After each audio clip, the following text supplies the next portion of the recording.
When I started the IDEP program almost 2 years ago, I never thought I would be employed as an instructional designer.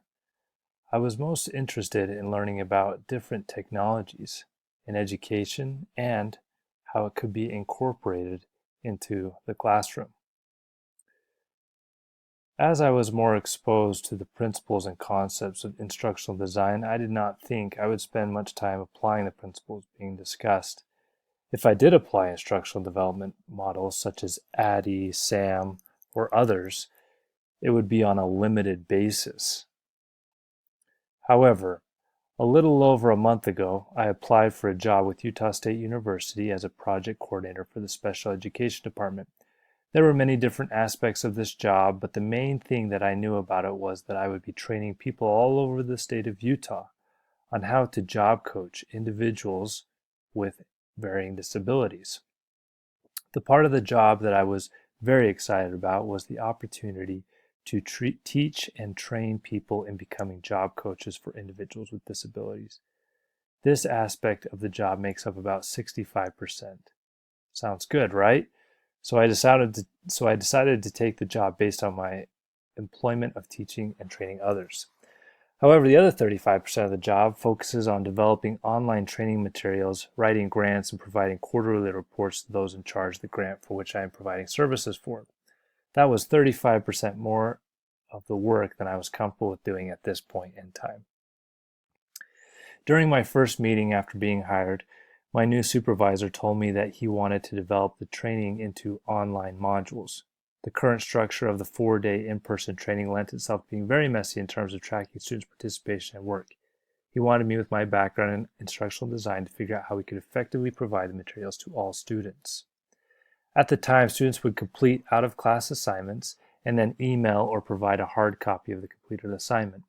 This process made it very challenging to keep up with the workload and provide timely, organized feedback. The training and process for turning in assignments was a headache for students and the trainer. Along with that, clear records needed to be kept, training files made available online, and reports organized online so that grant holders and participants had access to the files. I was not very enthusiastic about this portion of the job when I applied. In fact, when I discussed this part of the job with the individual who held the position before me, he mentioned that this part of the job is why he left. As I reflected on this explanation for being burned out with the job, I realized that this former employee got stuck in a combustion point, as the Disney service manual would refer to it.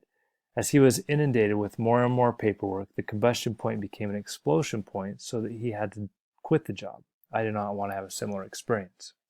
With these challenges in mind, I realized that I was being looked at as an expert, but I did not feel qualified. So when I find myself in a position of uncertainty, I look to connect with someone who knows more than me. In needing to develop an online version of the training, I look to find an expert in instructional design or online platforms at the university.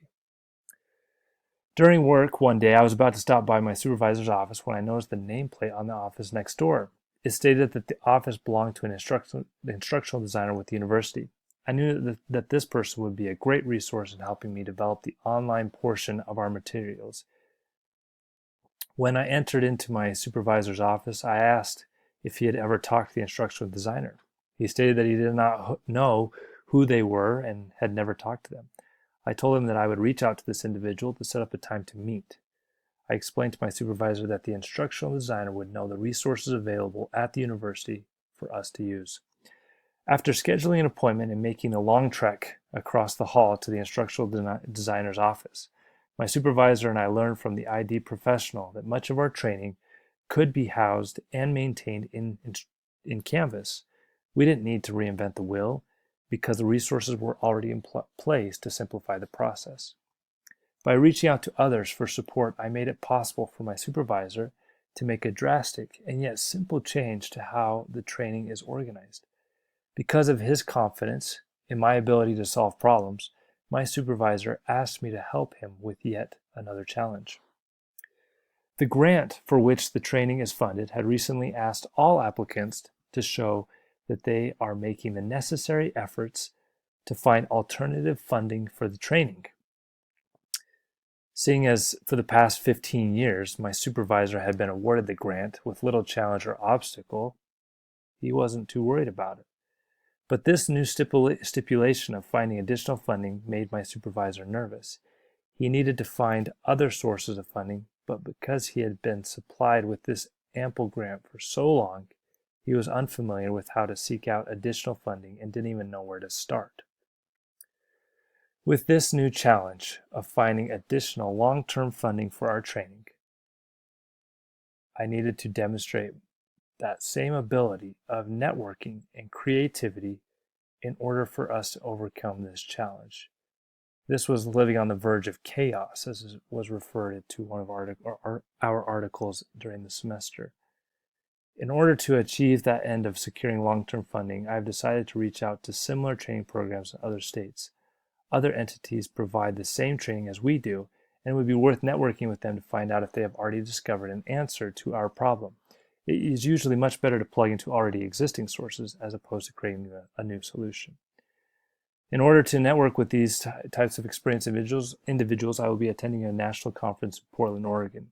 At this conference, it can seem like chaos with so many different people there, but I believe that living on the verge of chaos and networking with other people and finding out what they've already discovered will help us find the source for funding. Over the past semester, I've learned how to receive a challenge and take the lead in finding a solution to that problem. I have also learned that in determining a solution, if it not only requires creativity and use of technology, but it is imperative to connect with those in other organizations and understand grant writing process. Thank you.